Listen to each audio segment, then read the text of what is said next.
Chers amis, bonjour. J'ai vraiment un message à vous partager qui est sur mon cœur, qui est très important et très fort. Déjà, je vous dis, je suis converti depuis 36 ans. J'étais dans le ministère pendant 22 ans. Après, j'ai arrêté le ministère pour des raisons personnelles pendant une dizaine d'années. Et Dieu m'a obligé à revenir dans la consécration et dans le ministère depuis 2014. Il m'a appelé et depuis 2017, là où c'était une obligation, je suis revenu. Et j'ai vécu vraiment des choses extraordinaires ces 2 dernières années. Donc, où j'ai pu enseigner la parole de Dieu au Texas, en Floride, au Brésil, où j'ai fait 3 grands voyages aller-retour, où j'enseignais dans les églises.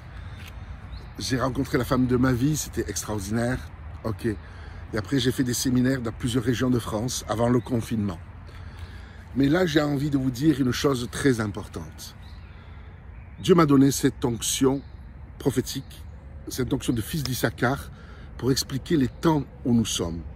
Après, il y a des personnes qui peuvent être contre ce que je vais dire, il y a des gens qui peuvent être pour, mais de grâce, écoutez, pas Serge Fortunato, avec ses imperfections, vous avez vu, j'ai des kilos à perdre, mais écoutez le don et l'onction que Dieu a mis sur ma vie. Donc déjà, je vous fais un récapitulatif. Les 4-5 premières années de ma vie, ma conversion, j'étais en train de peindre un mur. Et là, le Saint-Esprit m'a dit clairement, Serge, je me rappelle comme si c'était hier, ça remonte à plus de 30 ans. J'étais en train de peindre et le Saint-Esprit m'a dit, Serge, tu fais partie de la génération qui va voir l'enlèvement de l'Église. Waouh! C'était une parole personnelle. Non seulement je le croyais théologiquement, on était dans la dernière génération avant de voir le retour du Seigneur, mais personnellement, le Seigneur m'a dit, tu es de la génération qui va voir l'enlèvement de l'Église. Oh, ça a été une révélation et ça l'est encore aujourd'hui dans mon cœur. Et il y a plusieurs textes, je ne vais pas rentrer dans tout l'enseignement, je vais faire une belle vidéo dans les mois qui vont venir, en studio de télévision, pour bien étayer tout avec la parole de Dieu. Mais déjà, je vous dis une chose, c'est que Jésus parle de cette nuit qui vient, où personne ne pourra plus travailler. Et il est écrit que Jésus vient au milieu de cette nuit. Alors, des fois j'entends des pasteurs qui disent, mais cette nuit est déjà là, Serge, c'est les ténèbres qui sont sur la... Non, Jésus a donné des indices très simples à comprendre. Cette nuit, c'est une période où on ne pourra plus travailler spirituellement. Ça veut dire qu'on ne pourra plus prêcher l'évangile, on ne pourra plus faire des disciples, on ne pourra plus étendre le royaume de Dieu ouvertement sur la terre. On peut encore le faire, même si l'étau se resserre, on peut encore prêcher l'évangile aujourd'hui. On peut encore gagner des âmes. On peut faire du Facebook Live, du YouTube Live, du Instagram Live, on peut. On peut faire des événements. Mais il va venir une période de 7 ans où que Jésus appelle la nuit. Donc nous ne sommes pas encore dans la nuit, mais la nuit vient, où personne ne pourra plus travailler. Et Jésus vient au milieu de cette nuit. Et on sait que c'est cette période de 7 ans dont parle Daniel, chapitre 9, 10, 11, 12, dont parle Thessaloniciens, dont parle Luc 21, dont parle Matthieu 24, et des passages de l'Apocalypse aussi. Mais une chose qui est très importante, mes amis, c'est que il y a quelques jours, j'étais avec un homme de Dieu au téléphone, on partageait la parole de Dieu, on partageait ce que l'on croyait, on se respectait, même si on avait des nuances sur certains points. Et tout d'un coup, on s'est mis à prier. Et la gloire de Dieu est tombée sur nous. Mais c'était énorme, c'était très récent, énorme. On était inondés du Saint-Esprit, j'étais moi-même en larmes des révélations que je recevais. Il commençait à avoir des visions à prophétiser, et je commençais à avoir des visions à prophétiser, ça pouf, on est rentré dans une onction prophétique. Et Dieu nous a montré le chronos, Dieu nous a montré la chronologie, l'eschatologie de ce qui va se passer. Écoutez-moi bien, mes amis, nous sommes rentrés dans la dernière heure au niveau spirituel. Et cette dernière heure, vous savez, quand vous regardez une horloge, il y a 12 chiffres, 1, 2, 3, 4, 5, 6, 7, 8, 9, 10, 11, 12, minuit, ding, au midi. Et Jésus vient au milieu de la nuit. Et le Seigneur m'a montré que chaque 5 minutes, Chaque chiffre représente une année. Il reste 12 ans avant le retour du Seigneur. 12 années. 12 années. Et je crois personnellement que Jésus vient nous chercher au milieu du règne de l'Antichrist. Pas au début, pas avant le règne de l'Antichrist. Et je crois que vraiment il faut se préparer à ces temps-là. Il faut être en paix. Dieu est notre protecteur. Jésus est avec nous. Mais je crois vraiment qu'on doit se préparer à ces temps-là. Quand Jésus parle que vous aurez des terres, des maisons, mais il y aura aussi des tribulations au centuple sur la terre. Si on marche avec lui, si on ne le renie pas et si on donne toute notre vie, qui peut être sauvé? Mais si, je vous dis que si personne tous ceux qui auront donné, qui m'auront aimé plus que leur père, leur mère, leur fils, ils recevront centuple sur cette terre. Qu'est-ce que je ferai de 30, 40, 50, 100 maisons? Et il parle de terre. Parce que je crois qu'il était prophétique, le Seigneur. Il parle de ces temps de la fin avant son retour, où il y aura des tribulations, justement. Et le Seigneur nous parle d'investir dans la terre, de devenir autonome, de ne pas dépendre d'un gouvernement ou d'un supermarché. Ou même aujourd'hui, il y a des semences qui ne se reproduisent plus. Ils font des semences pour que tu dépendes toujours d'acheter des semences à un semencier. Et, vous comprenez? Et heureusement, il existe encore des anciennes semences. Mais je reste sur le sujet. Nous sommes rentrés dans 12 années. 2020, c'est le départ. Vous avez vu comment a commencé 2020? Quelle attaque spirituelle! Avec le confinement, avec cette pandémie. Même si les chiffres ont été trafiqués, même s'il y a eu... On sait tout ça, je ne vais pas rentrer dans ce sujet-là. En tout cas, nous sommes rentrés dans un chronos. Jésus a parlé aussi dans Luc 21 que Jérusalem ne sera plus foulée aux pieds par les nations jusqu'à ce que le temps des nations soit terminé sur Jérusalem.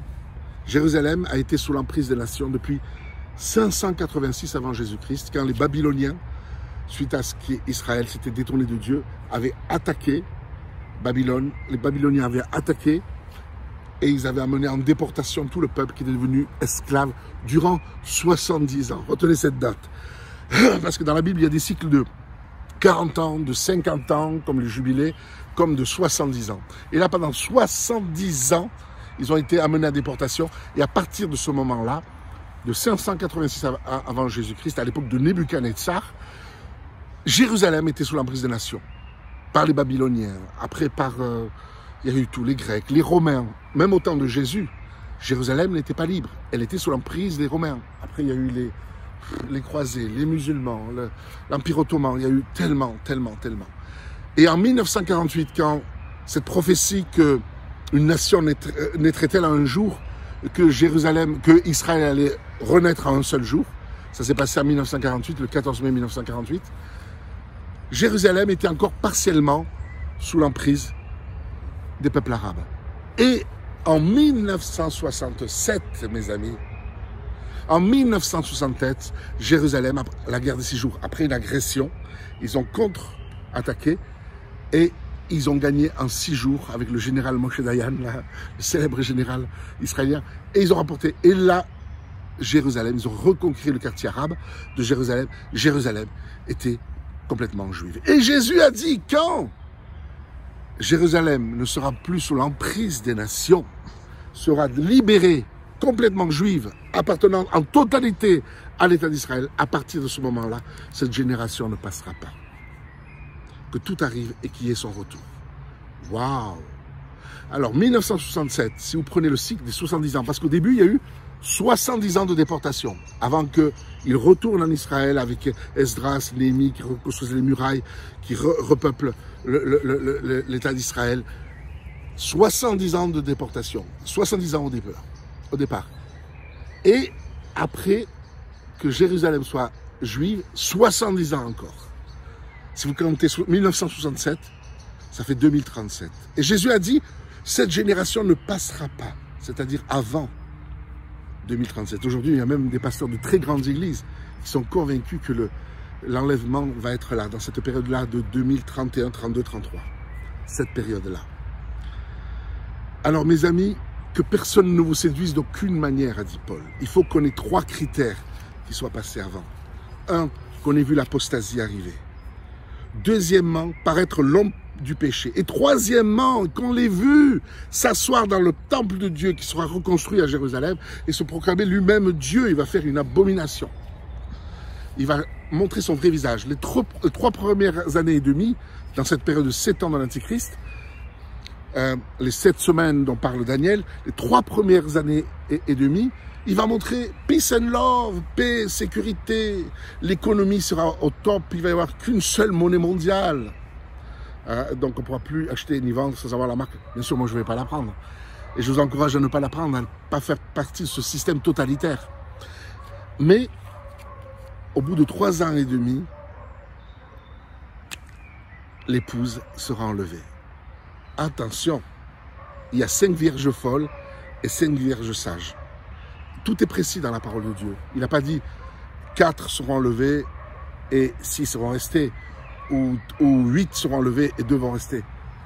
C'est-à-dire que la moitié de l'Église ne sera pas prête pour l'enlèvement. 5 vierges folles, 5 vierges sages. Waouh! Donc la moitié du corps de Christ ne sera pas prêt.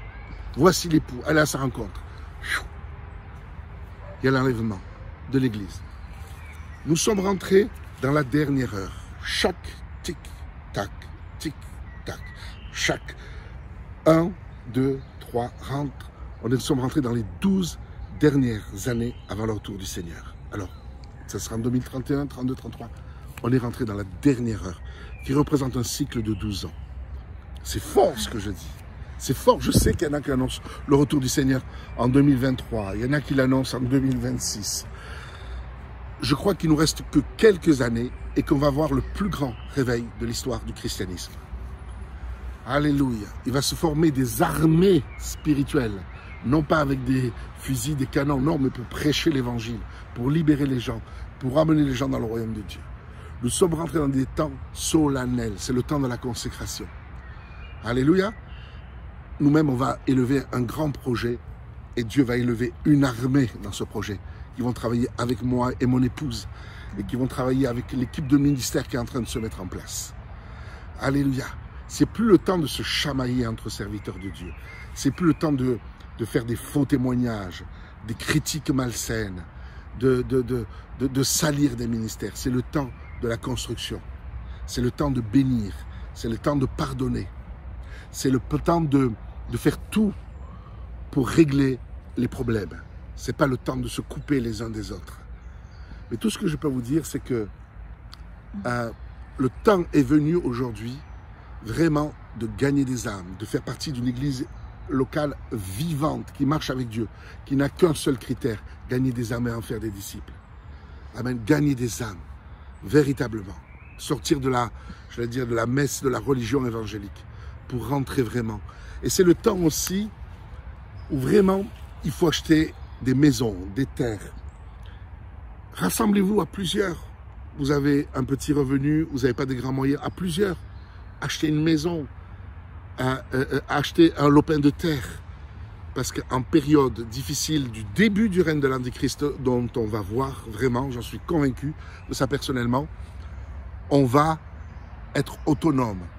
Aujourd'hui, avec des panneaux solaires, avec de l'eau purifiée, si vous avez votre source d'eau dans le terrain, Dieu va vous conduire. Si vous vous ouvrez à cette perspective, Dieu va vous conduire et Dieu va vous donner les finances. Et à plusieurs, vous pourrez acheter des lopins de terre avec des petites maisons. Vous pouvez faire des petits chalets dessus pour pas trop cher. Tout est possible. Tout est possible. Dieu vous conduira. Dans les Actes des Apôtres, il y avait un prophète qui s'était levé, qui avait dit « Attention, une famine vient très bientôt. » Et elle n'est pas venue 6 mois après. 2, 3 ans ou 4 ans plus tard, elle est venue sous le règne de Agabus. Ou si c'était le prophète qui s'appelait Agabus, je ne sais pas, peut-être je confonds. Je n'ai pas pris le texte depuis des années. Mais en tout cas, la famine est venue. Donc, ils se sont... Pourquoi là, ça a été prophétisé? Pour qu'ils se préparent à cela. Et moi, je vous dis de la part de Dieu que nous sommes rentrés dans des temps solennels, non seulement pour évangéliser, pour gagner des âmes, mais pour se préparer dans des temps difficiles, parce qu'on va voir le début de ces temps-là. Mais Dieu va nous garder. Dieu sera avec nous. Personne ne nous atteindra si on fait les choses avec sagesse, discernement et conduit par le Saint-Esprit. Que Dieu vous bénisse. Mais je crois que nous sommes rentrés dans le chronos de Dieu, dans une chronologie parfaite, parce que Jésus revient bientôt. Alors ne nous battons pas là-dessus. Il y en a qui croient que c'est dans 3 ans, dans 6 ans, dans 10 ans. Ne nous battons pas là-dessus. L'essentiel, c'est que nous gagnions des âmes, que nous soyons consacrés et que nous fassions des disciples. Alléluia. Tant qu'il est possible encore de travailler. Parce que la nuit vient, cette période de 7 ans, où personne ne pourra plus travailler. C'est dans ce milieu de la nuit que Jésus revient. Au milieu de la nuit, c'est quoi? C'est minuit. Donc, ding, quand le chiffre 12 va taper sur votre horloge. Tic, tac, tic, tac, tic, tac. Nous sommes rentrés dans cette période de 12 années. C'est une révélation que j'ai reçue très très forte quand je prie avec un serviteur de Dieu. J'étais en larmes, rempli du Saint-Esprit. Mes amis, ce sera, je pense, après la première période des 3 ans et demi de l'Antéchrist. Donc, peut-être le règne de l'Antéchrist va commencer en 2027, 28, 29, mais c'est proche, c'est proche. Il y en a qui croient que c'est avant. Ne nous battons pas là-dessus, mais réfléchissez à ce que je vous dis. Il faut se préparer, mes amis. Il faut veiller, prier, évangéliser, travailler en équipe. Amen.